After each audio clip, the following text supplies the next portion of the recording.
जो श्रद्धालुओं को नहीं व्यवस्था दे पा रहे हैं, उस नाकामी को छिपाने के लिए दूसरे दलों पे आरोप लगा रहे हैं। कोई कल्पना कर सकता है कि आर्म फोर्सेस के साथ इस तरह व्यवहार हो? जहां घटनाएं हो रही हैं, कोई घटना नहीं होती, कोई देश नहीं बचा होगा जहां हमारे देश का सम्मान न हुआ हो, लेकिन उसके बावजूद भी विदेश नीति हमारी असफल हो गई। कोई देश आपके साथ खड़ा नहीं हुआ। जिस समय सिंदूर ऑपरेशन चला उस समय कोई देश आपके साथ नहीं खड़ा हुआ। संसद का मॉनसून सत्र शुरू हो चुका है। पहले दिन सत्ता पक्ष और विपक्ष के तमाम सांसद पूरी तैयारी के साथ सदन में पहुंचे थे। विपक्ष चाहता था कि सरकार पहलगाम हमला और ऑपरेशन सिंदूर पर संसद के सामने पूरी सच्चाई रखे। इधर सपा सुप्रीमो अखिलेश भी अपने तमाम सांसदों के साथ पहुंचे थे, लेकिन इस बात से मायूस हुए कि सरकार चर्चा से भाग रही है। पहलगांव बहुत महत्वपूर्ण विषय है। पहलगांव से सरकार को छिपना नहीं चाहिए।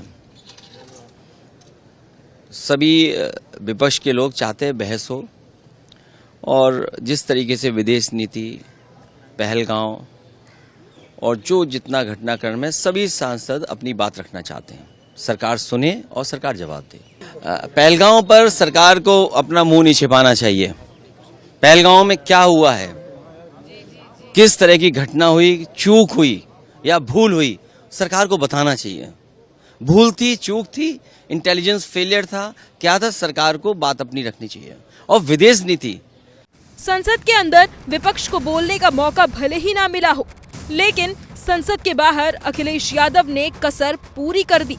ऑपरेशन सिंदूर का जिक्र करते हुए मोदी सरकार की विदेश नीति पर तंज कसते हुए कहा, देश का सम्मान तो विदेशों में हो रहा है, लेकिन न जाने क्यों कोई भी देश साथ नहीं खड़ा है। सरकार को इसका जवाब देना चाहिए।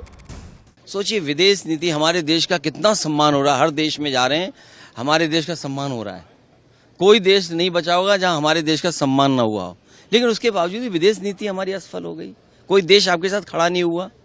जिस समय सिंदूर ऑपरेशन चला उस समय कोई देश आपके साथ नहीं खड़ा हुआ, और पाकिस्तान जैसा देश जो लगातार IMF, वर्ल्ड बैंक या जितनी फंडिंग एजेंसी उनसे पैसा ले रहा है। तो ये विदेश नीति है, पहलगांव है, इंटेलिजेंस फेलियर है, क्या है, भूल हुई है, चूक हुई, इन सब बातों को तो रखना ही पड़ेगा। पूरा विपक्ष और जितने भी सांसद हैं, क्योंकि जिस समय पॉलिटिकल पार्टीज ने समर्थन दिया था, सरकार को समर्थन दिया था, और प्रधानमंत्री जी सुने, सरकार सुने, और उसके बाद जवाब जो सरकार का आएगा वो सब हम लोग सुनेंगे।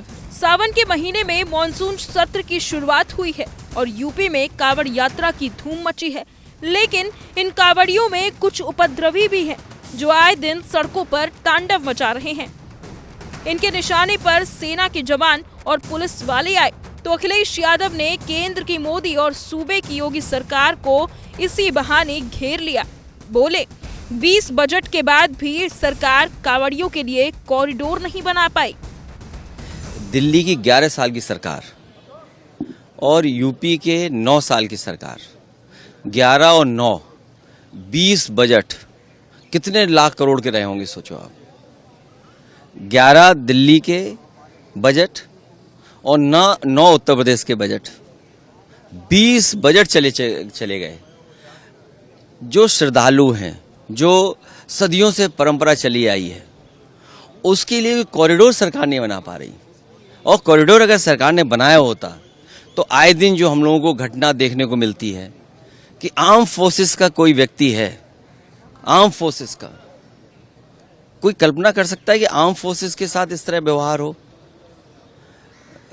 जहां घटनाएं हो रही हैं, कोई घटना नहीं होती। ये सरकार जो कांवड़ियों को, जो श्रद्धालुओं को नहीं व्यवस्था दे पा रहे हैं, उस नाकामी को छिपाने के लिए दूसरे दलों पे आरोप लगा रहे हैं। भाई, अभी तो सरकार इन्हीं की है। हम तो यही मांग कर सकते हैं कि जहां इतने कॉरिडोर बन रहे हैं, कांवड़ियों के लिए क्यों नहीं व्यवस्था बनाई? आए दिन आपको प्रमाण पत्र, आए दिन किसी का आइडेंटिटी कार्ड, आए दिन ये झगड़ा हो रहा। श्रद्धालु अपनी श्रद्धा से जाएं, जो हमारी पौराणिक परंपराएं उनको पूरी मान्यता के साथ जाएं। इतने पवित्र दिनों में बताओ उन्हें क्या फेस करना पड़ रहा है। अखिलेश यादव ने चुटकी लेते हुए ही सही, लेकिन इस बात का संकेत दे दिया है कि उनकी सरकार आई तो कांवड़ियों के लिए अलग से कॉरिडोर की व्यवस्था की जाएगी। आप अपने चैनल के बजट काट के हमें दे देना, हम कॉरिडोर बना देंगे। मैं कह रहा हूं कि 20 बजट कितने होंगे, कितने लाख करोड़ के बजट रहे होंगे, सोचिए आप।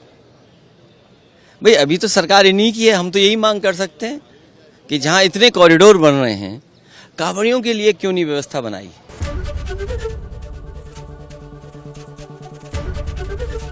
एबीपी गंगा, खबर आपकी, जुबान आपकी।